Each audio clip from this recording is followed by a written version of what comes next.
दोस्तों अभी मेरे पास एक पर्सन आया, उसने कहा जी मुझे 1 करोड़ की प्रॉपर्टी लेनी है और उसकी वाइफ और वो खुद दोनों पिछले कई सालों से आईटीआई भर रहे थे 8 लाख 9 लाख 10 लाख रुपए की। कह रहा जी हम दोनों की कैपिटल 1 करोड़ की तो है। मैंने कहा ठीक है जी। कह रहा कि मुझे 1 करोड़ की प्रॉपर्टी लेनी है तो क्या मैं 1 करोड़ रुपया बैंक में कैश जमा करा दूँ? मेरे पास तो रुपया नहीं है कुछ भी। मैंने कहा भाई कैश कैसे जमा करा देगा तू? कह रहा जी मेरी तो कंसल्टेंट से बात हुई है जो आईटीआई भरता है। कह रहा जी आप आईटीआई भर रहे हो, आपकी इतनी कैपिटल है तो मैं जमा करा सकता हूँ, मेरे हाथ में होना चाहिए। मैंने कहा ऐसे नहीं होता।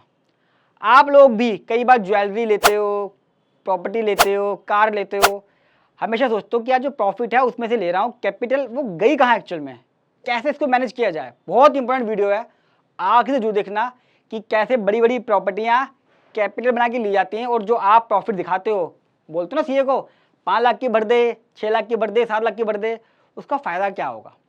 वो बेकार है आपके लिए। 500 रुपये आपके आइटम के बेकार गए जब तक आपने उस 5 लाख प्रॉफिट की कैपिटल नहीं बनाई और आगे कहीं यूज़ करने में फ़ायदा नहीं हुआ। मेरे जितने भी क्लाइंट हैं मैं सबकी हर महीने कैपिटल बनाता हूँ।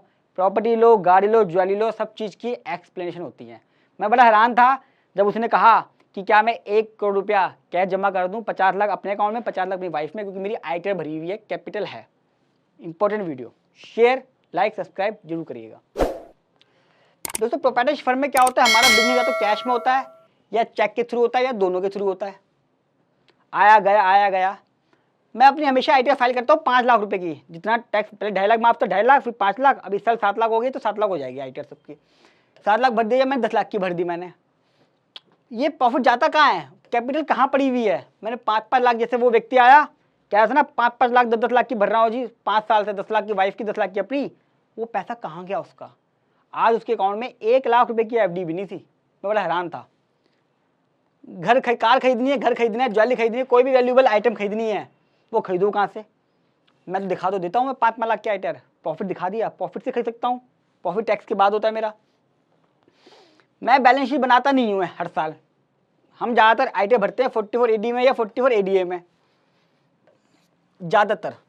तो जो बैलेंस शीट बनती है उसी से पता चलता है कि मेरा प्रॉफिट कहाँ पर है। मेरा ज़्यादातर प्रॉफिट फंसा हुआ होता है स्टॉक में, डेटर्स में, या मैंने किसी को लोन एडवांसेस दे दिए हैं। इस वजह से जब भी कोई मैं बड़ी चीज़ खरीदने जाता हूँ मेरे पास बैंक बैलेंस अवेलेबल नहीं होता। किसी के भी देख लेना जो 10 लाख के आइटम भरता है उसके बाद 5 लाख रुपये भी नहीं होगा कभी भी। वो कहेगा जो गाड़ी लेनी 25 लाख की, वो कहेगा 5 लाख डाउन पेमेंट कर दे, कहेगा है ही नहीं। 10 लाख के आइटम भरने वाला कह रहा हूँ मैं, और ये फार्मूला मैं अपने पे भी अपनाता हूँ। अब करना क्या आपने, मेन इंपॉर्टेंट क्वेश्चन प्रैक्टिकली आपको अपना ईयरली प्रॉफिट चेक करना है। मान लीजिए किसी का 5 लाख का है, वो कहता है जी मैं तो 5 लाख के आइटम भरूंगा। अब वो हर महीने क्या करे, अपनी आरडी खोल ले, रिकरिंग डिपॉजिट्स। देखो कैपिटल बनानी है तो यही तरीका है।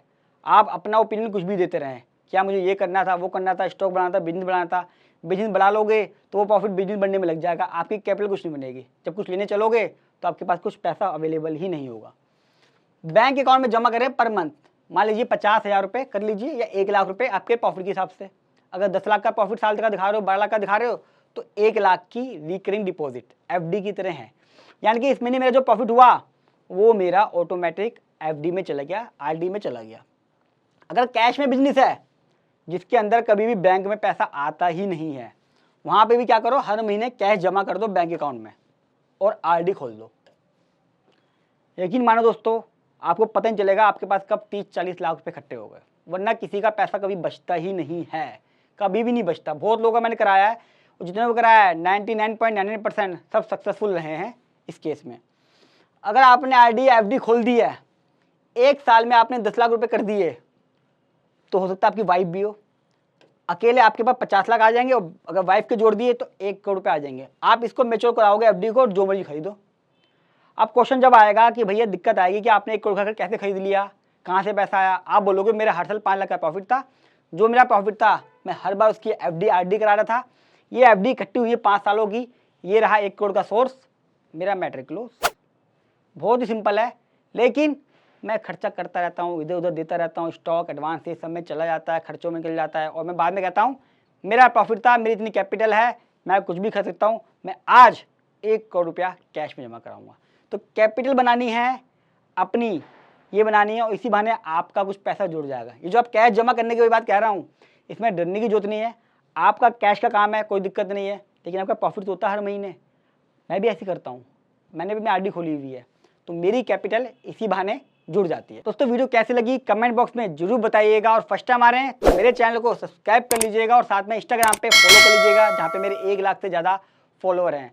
और बड़ी इंपॉर्टेंट वीडियो दोस्तों, लोगों को कुछ नहीं पता कि कैपिटल कैसे बन रही है, इवन जो कंसल्टेंट है जो ITA फाइल करते हैं उन्हें भी इसके बारे में बहुत कम नॉलेज है। आप इस वीडियो को सब जगह शेयर करके अवेयरनेस फैला सकते हैं, लोगों को बता सकते हैं कि आपको अगर कैपिटल बनानी है, घर खरीदना है, कार खरीदना है, तो इसी तरीके से खरीद जा सकते हैं। वरना लोग क्या करते हैं, लोन ले लेते हैं, एंट्रियाँ ले लेते हैं, कैश जमा कर देते हैं और भारी नुकसान, इनकम टैक्स की नोटिस, कई सारी प्रॉब्लम से घिर जाते हैं। आप ये वीडियो शेयर करके उनकी इस दिक्कत को दूर कर सकते हैं। कुछ क्वेरी है कमेंट बॉक्स में पूछ लीजिएगा। आप चाहते हैं मैं किसी टॉपिक पे वीडियो बनाऊं, वो भी मुझे कमेंट बॉक्स में लिख दीजिएगा, मैं उस पर जरूर वीडियो बनाऊंगा। जल्द मिलूंगा अगली वीडियो में, तब तक के लिए नमस्कार।